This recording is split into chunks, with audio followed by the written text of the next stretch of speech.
In this tutorial, I'll be demonstrating how you can create a simple and elegant logo design using any 2 or 3 letters that you'd like, as you can see that I've done here in this example. So I'm going to get started by opening a new document.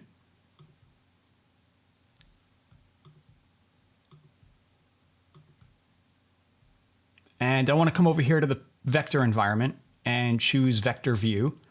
And then I'm going to grab my artistic text tool. And then I'll click and drag on the canvas to create a letter about that size. And for this demonstration, I'll just use the letters A, B, C. Obviously, you can use whatever letters you'd like, though. I'm going to select the text and change the font to something a little more elegant. This should work with pretty much any font, so you can use any font you'd like. And I'm going to collapse the spacing between these letters by placing the cursor between them and then holding the Alt key or the Option key if you're on Mac and using the left arrow to bring them a little closer. And you can use the right arrow to space them apart further. And I'll do the same thing with these letters over here. And then I will adjust that until it has a nice visual balance. And once that's set, I will go to my Select tool again. And let me convert this to a path by going to Vector and choosing Convert to Curves. And now I'm going to click off of it to deselect it. And I will grab my pen tool, which is located over here. And I will click just outside of the letters, maybe over here. And then come over here and click to add another point over there like that. And then I will grab the node tool. And let's come over here to the stroke tab and increase the size of this stroke. And I'm going to take the node tool and just dip this down a little bit. Just click and drag that line to curve that down. And then I'll take this handle and bring that up like that. And then I'll come over here to the pressure setting. And I'm going to click in the middle of this line up top to add a new node in there. And I'll take this node over here and bring them down so that those 2 lines go all the way down. And then I'll take this and bring this down maybe about 1 segment, about that far. And what that does is it gives the line a nice wave sort of shape to it. And if I increase the size of the width, you can see what I mean there. Okay, now once that's set, I'm going to grab my Select tool and let me make the color of this stroke white. So I'll make this white. If the stroke has a fill color applied to it, just go ahead and click the red slash right there to X that out. We don't want a fill on there, just a stroke. And now I will right click that curve in the layers menu and go to duplicate. And then I will take the object behind it, or the one at the bottom, and make that stroke black. And then I'll come over here to the stroke tab and increase the width of it about that much. So then I'm going to take this white curve that's on top and I'll duplicate that one. I'll right click that and go to duplicate.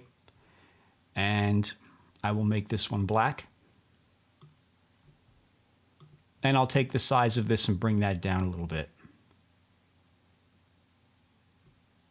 And what I'll do now is I'm going to grab the nodes tool again, and I'm going to click to add a new node right here, and then I'll click to add another new node right there. And then I'll take these nodes on the end and select them and press the delete key to get rid of them so that it shortens that path a little bit. And then from there, you can adjust the size of it so that it looks even better. And I'm going to do the same thing with the larger stroke in the back. So let me select this one back here. I'm going to grab the node. Oh, I already have the nodes tool. I'm going to click to add a point pretty close to the end, not quite on the end, but a little close to it, right about there. And I'll do the same thing on this side. I'll add a node right there. And I'm going to do the same thing. I'm going to take these end nodes now and click them and select them, and then press the delete key to get rid of them. And from there, you can adjust the size of that as needed. So I may make this a little smaller. And then we end up with something like that.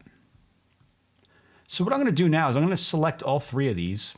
I'm going to select one and then hold Shift and select the others. Well, make sure you don't select the text, just the paths.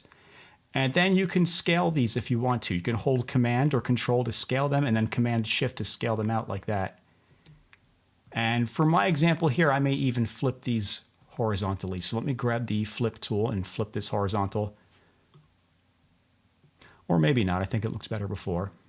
You can shear them if you'd like.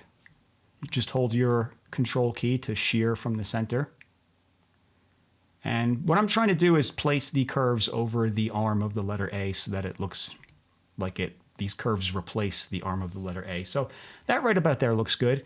And with all three of them still selected, come up here to Vector and select Expand Stroke. Now I will zoom out. I'll select everything you see here. And let's move this off of the page so we can have a view of what it looks like without a white background. If yours are invisible like mine are, just press the pipe key on your keyboard or the vertical bar key, and then it'll make that visible.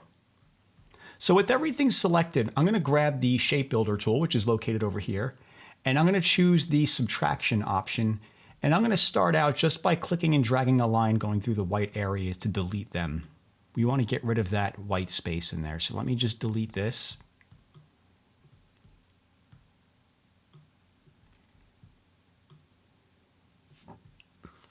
If you make a mistake like I just did right there, just press Command Z or Control Z to undo it. Do the same thing over here.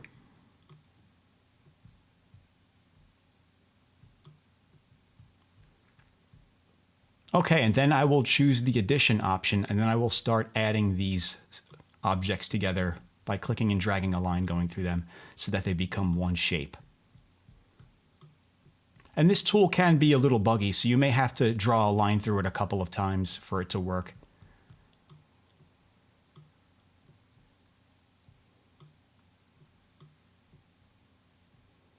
Okay, so we have that one done. I'm going to do the one in the middle now. Yeah, this is what I mentioned before about the tool being buggy. Sometimes you have to do it 2 or 3 times to make it work. It doesn't always catch on the first try. So I'll have to do that again. There we go. Okay, looking good.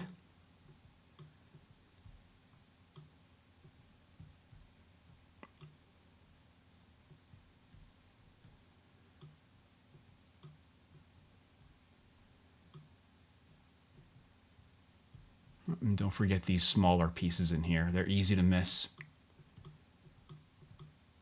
Okay, this one doesn't want to cooperate. Let me try it again.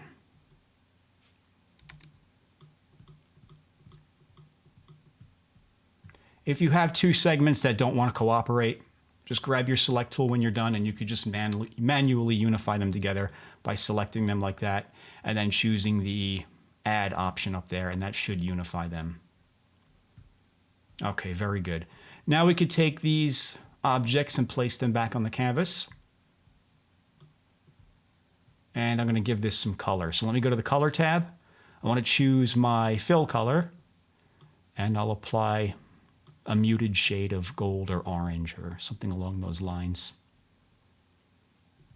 That looks pretty good.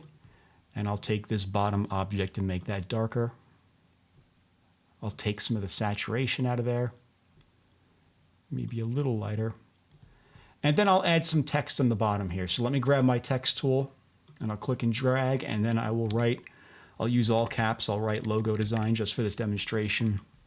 And I'll change that font so that it's consistent with the font used for the logo that we just created. And let me scale this down. And I'm going to put some spacing between those letters by holding the Option key or the Alt key on Windows and pressing the right arrow key. You have to make sure you have your text selected like I do there. So select all your text, and then you'll be able to do this. Okay, very good. I'm going to make this the same color as this up here. So let me grab the dropper tool, and then I'll just grab a sample of that. There we go. And then I'll add some subtext underneath this. Let me just shrink that down a little bit first. And then I'll add some subtext. So I will write tutorial. And for this one, I'll use a different font, more of a regular sans font. I'll go with Inter, and I will use the bold or the black version of Inter. Scale that down, and I'll add a lot more spacing between these letters.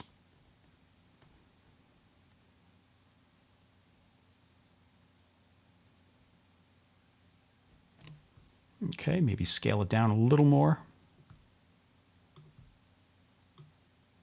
And then I want this to be the same color as this up here. So let me grab my dropper once again. There we go. And if I zoom out, you can see we are finished. We were able to take those 3 letters and make them into a simple and elegant logo design using Affinity. If you found this lesson useful, be sure to check out my Affinity Masterclass. It's a collection of over 80 videos where we go over all of the tools and features in the Affinity app, and I explain what they are and demonstrate how they work. Kind of like how I did in this video. We even have a private community where you can ask questions, get help from me anytime you need it, and share your work to get feedback from the community. By the end of this course, you will have everything you need to become a master of the Affinity app. I'll have some information about that down below if you want to check that out, and as always, thanks for watching.